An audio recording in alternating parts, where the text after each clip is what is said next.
Welcome to Gamepinions episode 32. I'm your host, Calman, and today we're back again for another episode of Gamepinions. Now, what is more crazy than 3 weeks in a row of Gamepinion episodes? Well, I'll tell you. Kimberlee is back on the show. How crazy is that? Kimberlee, say hello. Hello, everyone. Kimberlee, how have you been? It's been such a long time since you've been on the podcast. I've been crazy, aren't we all? Yeah, I'd say so. I feel like I'm a little crazy all the time. So, Kimberlee, it's been such a long time since you've been on the show. Do you still want to be called Kimberlee, by the way? Is that? I can go by Kim. That's kind of the nickname that's been occurring recently.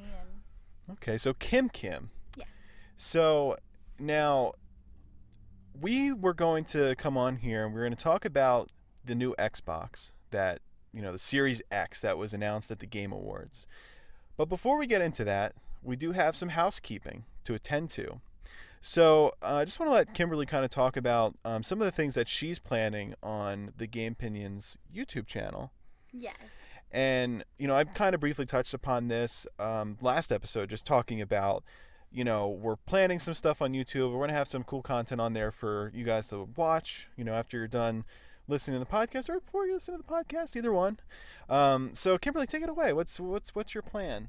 So I really do want to focus on our YouTube channel, starting with just getting some videos up there for you guys to kind of like view, some Let's Plays that I've been dying to do and kind of get back into really. I took a pause after doing some way back, and it's been very nostalgic for me playing on the Xbox again, and I never thought I would say that the Xbox recording system was going to be pretty good, but ironically it has been on the Xbox One, and I am very impressed by it. So I get frustrated very fast when it comes to that kind of stuff. So it feels great, and I feel like I can do everything very easily, and I'm looking forward to posting that for you guys. I'm going to start with probably Oblivion and get a couple of them under my pocket and then upload them for you. But I do want to focus on that, so there's some content on YouTube for people to watch and connect with us on a different way. That's very exciting. So, we had other episodes. We had TJ on before. We had, John on.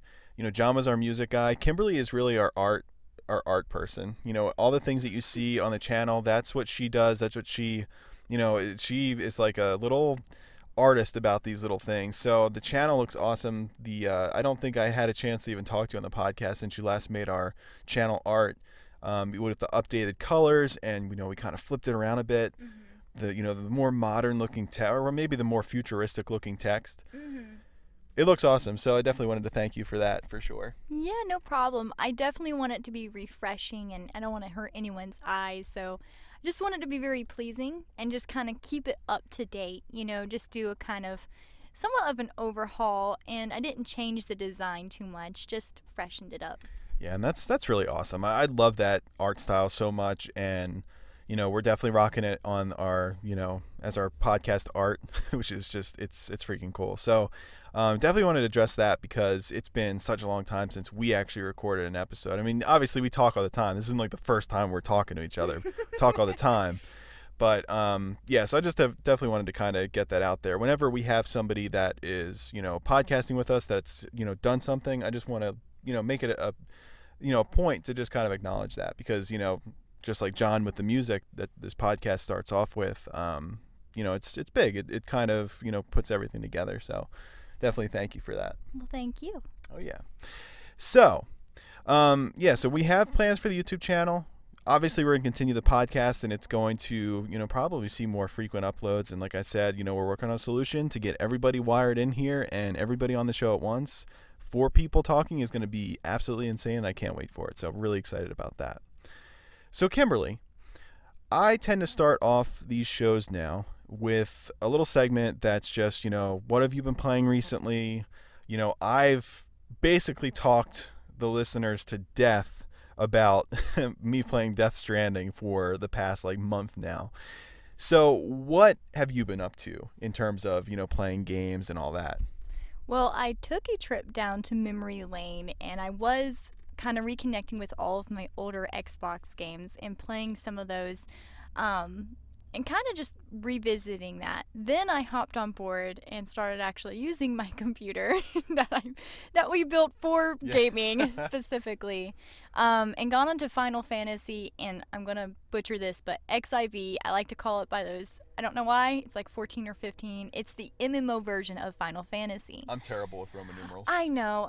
My mind goes blank. And then, so I got that on the PC, and the one thing that I really love about it is the housing system in it. Unlike most MMOs, you can actually input furniture. It won't decay on you. You can move the furniture around. It's really freeing. It's very creative, and being a Sims lover, I find it very freeing, not it being in like a gridlock and you have to use cheat codes and whatnot to move it. So I got to play house in there. It's kind of what I do. Any game, I'm like, hey, can I have a house in here? So I've been enjoying that a lot, actually, in the questing and everything. And of course, I want to work on maybe posting some footage from Final Fantasy onto our YouTube. So that would be very awesome. And I'm very excited for your Oblivion Let's Play, because we've talked about it before. I've never seen Oblivion played all the way through because I was really late on the PlayStation 3 and Xbox 360 era, because I had the Wii for most of that generation, which I've talked about before. So I've never really gotten a chance to even see that game played through completion. I remember people in school talking about it, but I never really got a chance to see it. So this is kind of my opportunity to kind of sit back and enjoy your Let's Play of it. So I'm really looking forward to that. And I guess it's safe to say that I'm sure a lot of people have seen Oblivion played thoroughly. It's not like I expect the whole world not to know what Oblivion is. My Let's Plays are going to be pretty relaxed, and me enjoying the game again, and hopefully others can enjoy it too. Focused on the main quest and, of course, some side quest. Whatever I'm in the mood for, I think really is what I'm going to do, what feels natural. Yeah, absolutely. I'm looking forward to it, like I said, and I think that there's going to be people out there that are going to be interested in seeing what you do on there, and I'm really looking forward to watching it. So, well, thank you. So this episode is a little bit, especially a couple months ago, this would have been like super, even more exciting, because we both had the Xbox Ones. I recently purchased one. I don't know, maybe at the end of August, I want to say. Do you think that was right? I think that's about right. So we were kind of going through, and I got to play the first Gears of War game, which is really good. I got to play, I think, most of Fable 3, correct? Mm-hmm. We were playing them together. Mm-hmm. Yeah, so we were kind of on like the Xbox train there for a while, because I've always been predominantly PlayStation and Nintendo. So this is kind of my little glimpse into the world of Xbox, basically. So it was really interesting. So now we're sitting here with the new generation upon us, or it's very close to being upon us, especially with the Game Awards. You saw a PlayStation 5 game was revealed, then you're seeing the new Xbox Series X was revealed, and that's kind of where we want to start off here. So the Xbox Series X, it looks very different than the other Xboxes, but at the same time there's a lot of familiarity there. It's the same black finish with the white Xbox logo. And it's just kind of shaped like a little pillar. It's very weird. Kind of like a rectangular box put upright. I think they were inspired somewhat by the 360 design and a computer tower. I'm not sure if it's either or. I'm not sure if it's really just, because the size comparison is very hard in what they show you. You get to see the size comparison to the controller, but, what is that to like a remote control, like a soda can? Is there anything that we can use that we know the size of? It's hard to gauge how big this new generation Xbox is going to be.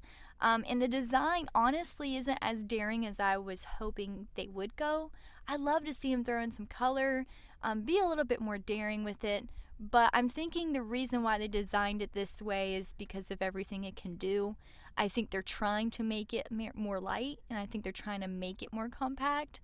But, you gotta go up and beyond to impress me, because I'm a hardcore fan. So I don't think I'll ever be super pleased. That's just who I am. But yeah, I think that it's interesting.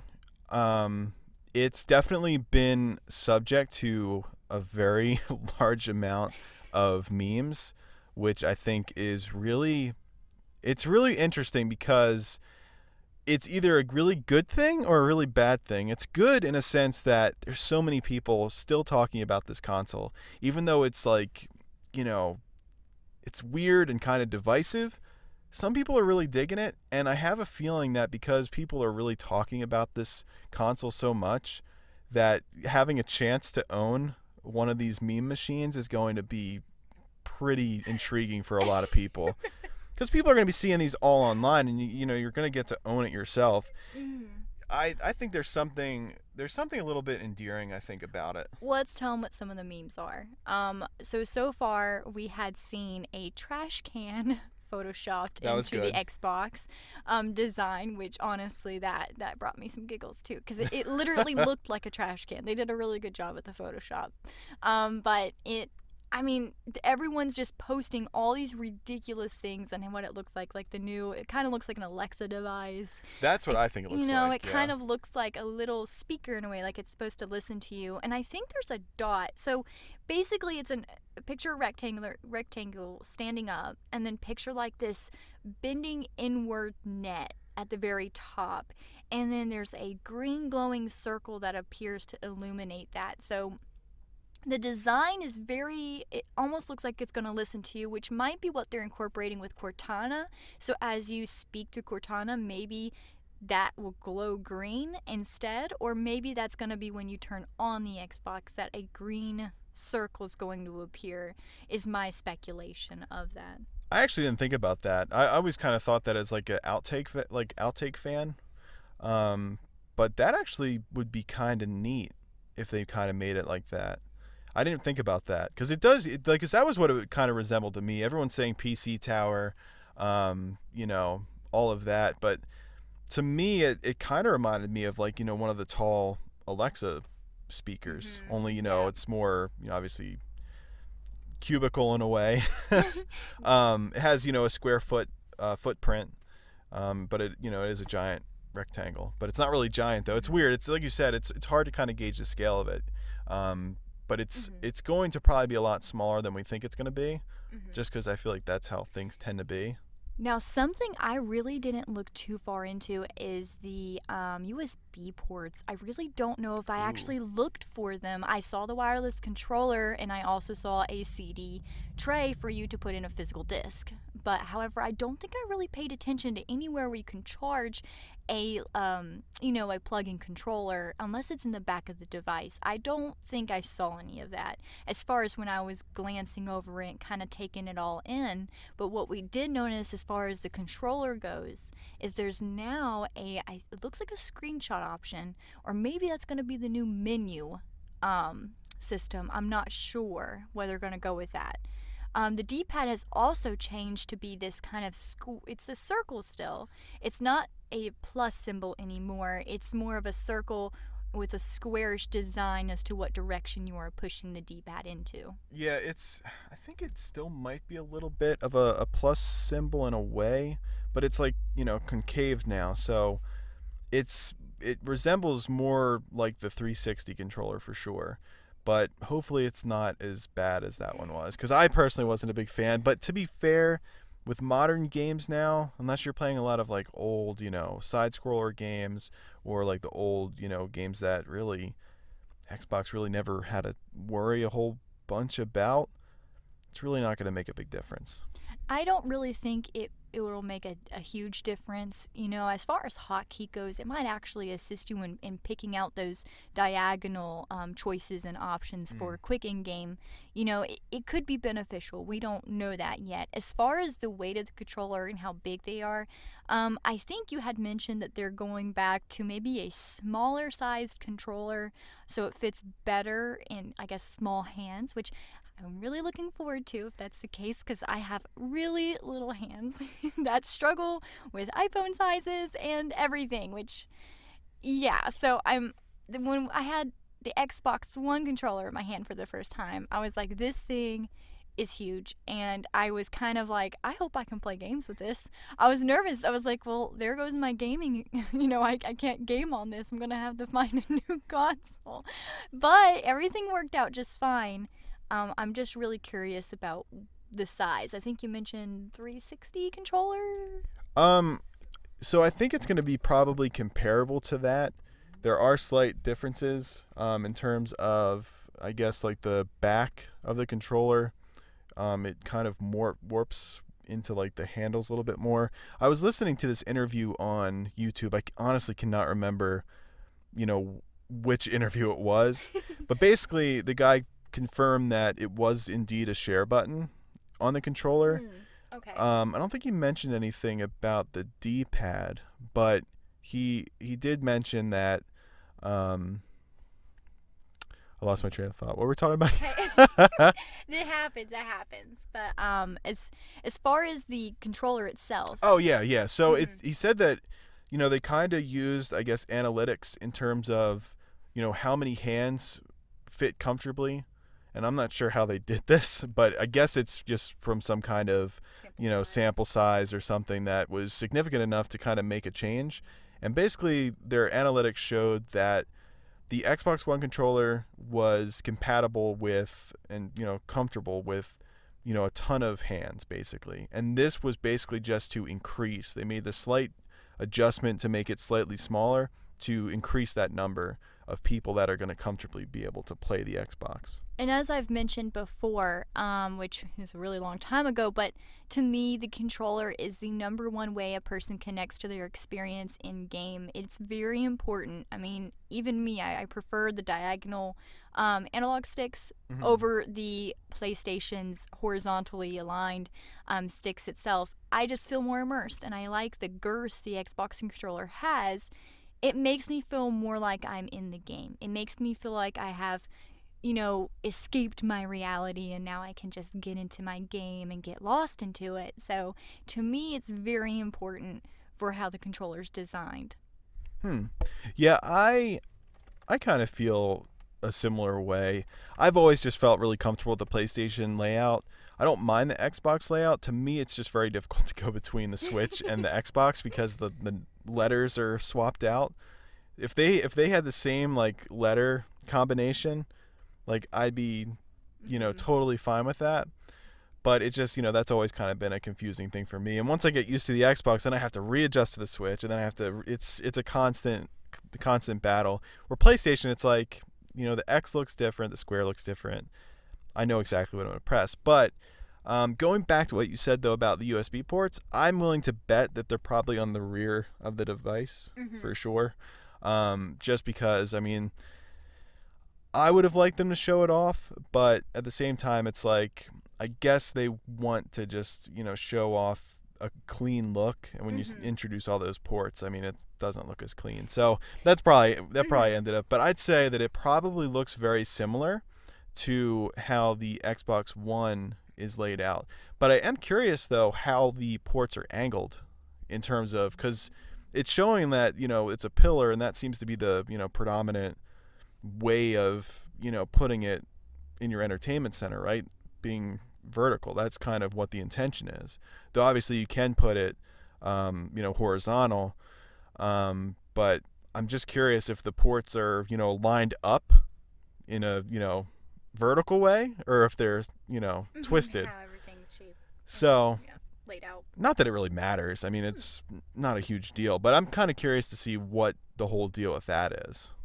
Yeah, I definitely am too. And the final thing I would like to talk about is that the Xbox, this new one, Series X, is going to be completely backwards compatible, which is something we were all hoping for when the Xbox One came out, and finally we're going to be able to get. So there will be at least one major advantage to going to the next console, and I think they were even debating the prices since the Xbox One, when it had came out, was such a flop. It was overpriced. So I'm really excited to see their new pricing, and I'm hoping it's going to be cheaper and more affordable for people. So I'm pretty excited for that personally. Yeah, it's going to be interesting because these systems are going to come out around the same time, like PlayStation 5 and then Xbox One Series X.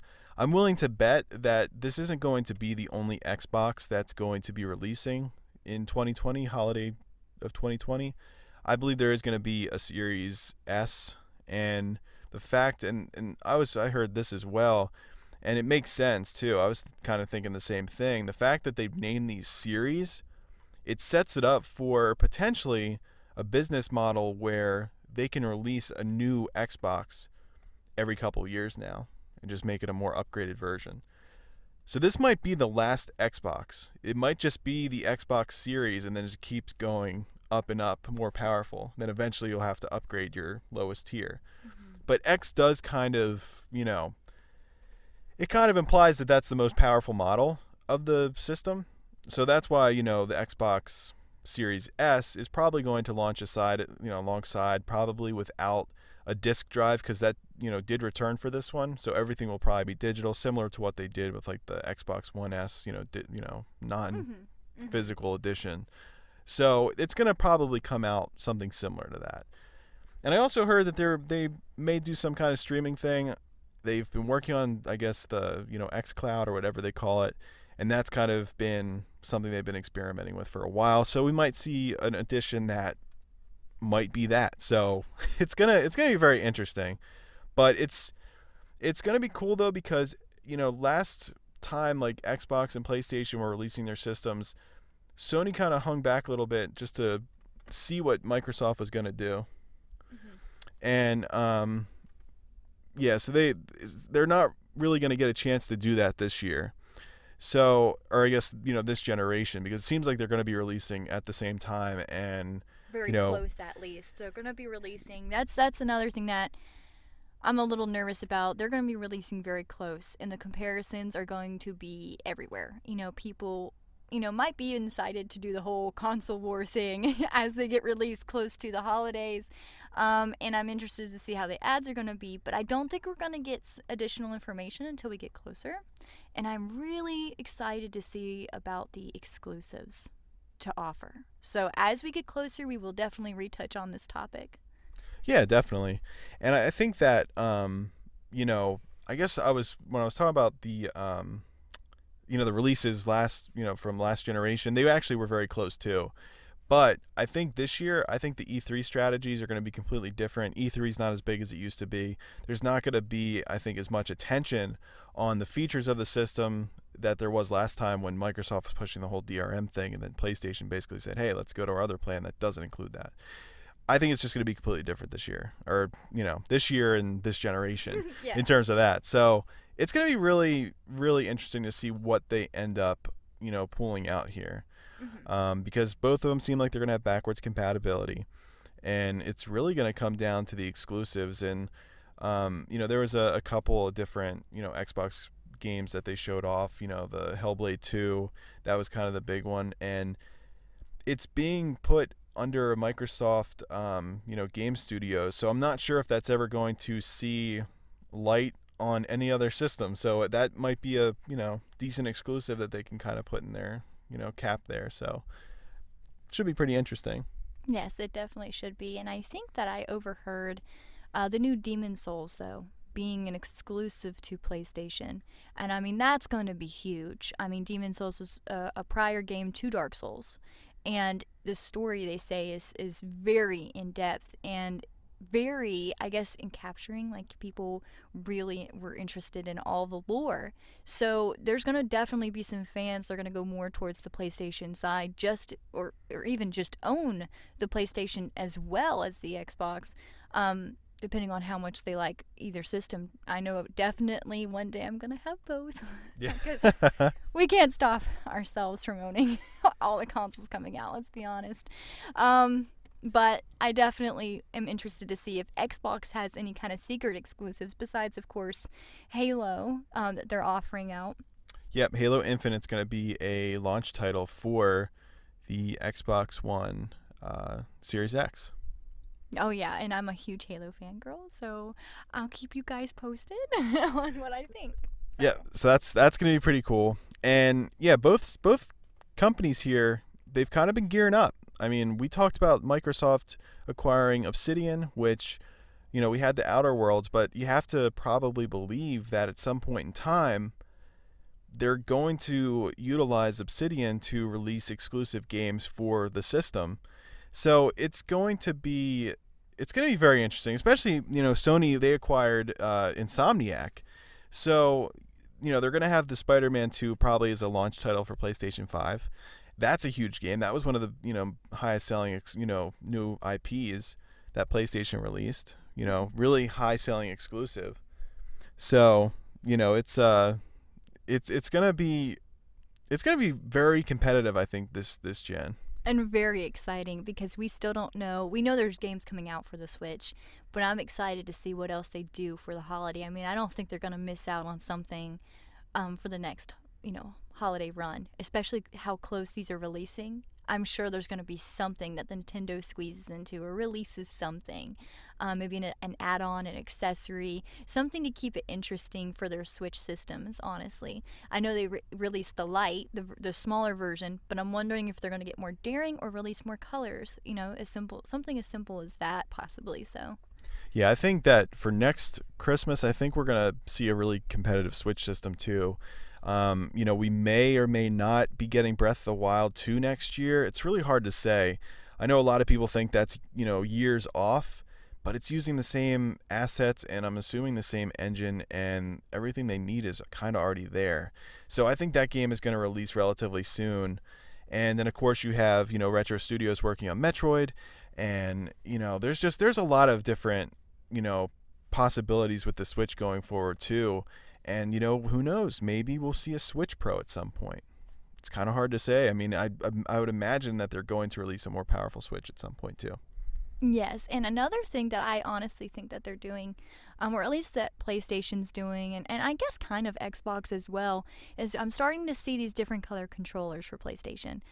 Pink, and then like this really specific blue, that's, they're trying to release more controllers, in different hues. Maybe this is like a sample of what people are buying, what their color interests are, and how well a console would sell, possibly being those colors. I think it's kind of testing the fields. Do I think we're any close to a colorful console anymore? I don't know, and I wouldn't be hurt if they didn't come out with a pink or blue, but I definitely would like them to be more daring, and for PlayStation to kind of return to their old school colors, because I honestly really did dig their classic color, and I kind of hope Xbox goes back to that green that they had, maybe make the whole console that as an option. Maybe just bring back the big X on the box, that would be some classics. Yeah, I definitely do like how the top of the new Xbox has that green inside. Part of me wonders if it's going to be like how you were talking about it being similar to an Alexa speaker. I wonder if that is actually going to be like a green light that beams on when it's listening or when it's doing, its thing. Because that'd be kind of cool. Or when you're playing a game or whatever, it's reacting to the different effects or something that's going on screen. I mean, that'd be pretty neat. And that black combination with the green, that'd be pretty cool. I want my old school big gaudy X, just like the original Xbox, to come back. Oh God, I don't think that's gonna happen. But I'd love to see a PlayStation, with an alternative color scheme of the original, gray with the colorful logo, because I think that looks classic, and I think it's time to bring it back. Honestly, they kind of brought a limited run of the gray PlayStation 4 with the gray controller that was available for, a very short amount of time. And it looked great. I mean, the gray, I think the big thing with the gray is that maybe it doesn't look great in entertainment centers, but it's who cares? I mean, it's a game console. Yeah, you're dealing with gamers, a different audience than your ordinary Joe getting a remote controller for their TV. I mean, this is something that you're going to turn it on and they're going to see all your colors on your colorful TV and all your crazy games you have on your console anyway, and I think having it as a classic option, it couldn't hurt. It really couldn't. So. Yeah, I mean, that's kind of like the Switch too. It's how are we not getting NES Joy-Cons yet? How are we not getting SNES Joy-Cons yet? It's come on, guys. This is money that you're letting walk away. I mean, it has to happen at some point, right? Come on. That's something that we expected. We expected to see a whole bunch of different special edition Joy-Cons, and really the ones we've gotten haven't been, super spectacular yet. Or how about just matching colors? Well, they they did do that a little bit. They Man, they kind of screw you over, though, because they give you those two mismatching colors, and then you have to either trade with somebody or you have to buy the second Joy-Con, the additional Joy-Con. Hey, you want to switch? Yeah. The Switch dealer over here. Yeah, you want to switch.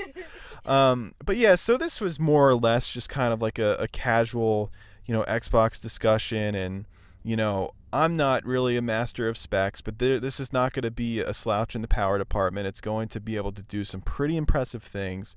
It's already the most powerful console out there, and I'm not sure if PlayStation is going to go that route or not. They probably will make theirs pretty strong too. So we'll see what happens. Switch is definitely the odd man out here, but very versatile system, and we'll see what Nintendo does with the Switch. Now, I do have one question though before we go, Kimberlee. Yes. Would the new Xbox Series X wear pants like this or like this? This time, I think it's going to wear it like a standing human would. Would it just be one pant leg, or would they just like kind of... Oh. Would it just be they're sitting in like the butt compartment and then there's just like legs coming down? No, see, they have to be inclusive. You're gonna get two back pockets like you normally would, but you're gonna get one leg for those consoles that only have one leg. See, it makes sense. But your controller will come with two pant legs. See? Now, would the controller wear the pants like this or like this? Just like the console, standing up like a human. This is going to be very hard for you guys to distinguish what we were talking about with the console, because you guys can't see our hand motions, and honestly, the hand motions don't even help. So, yeah. So I don't know about you, Kimberlee, but I think we should probably turn this episode off before things get weird. They were never weird. We're just weird. But anyway. Well, thank you for being on the show. Kimberlee's going to be on Gamepinions a lot now. And we're also going to have, like I said, I keep pounding my fist about it, but TJ and John's going to be on here as well. So you guys can check out Gamepinions on all of your favorite podcasting apps, Apple Podcasts, Google Podcasts. We're on iHeartRadio for some reason, not really sure why, but we're there. And we're on CastBox and Spotify, and, the list goes on and on. If you can listen to a podcast on it, chances are we're there.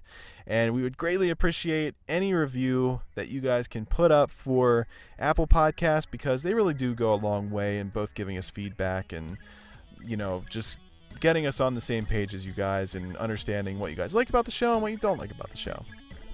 And definitely check out the YouTube. I'm going to be the one updating it and kind of uploading my Let's Play, and I'm really excited for some feedback on there. I know it's going to take some time, but I'm willing to wait and keep on building a library of really relaxed Let's Plays. Sounds great. And for those of you wondering, I am still playing Death Stranding, and I love it. I love it too. Well, guys, until next time, keep on keeping on.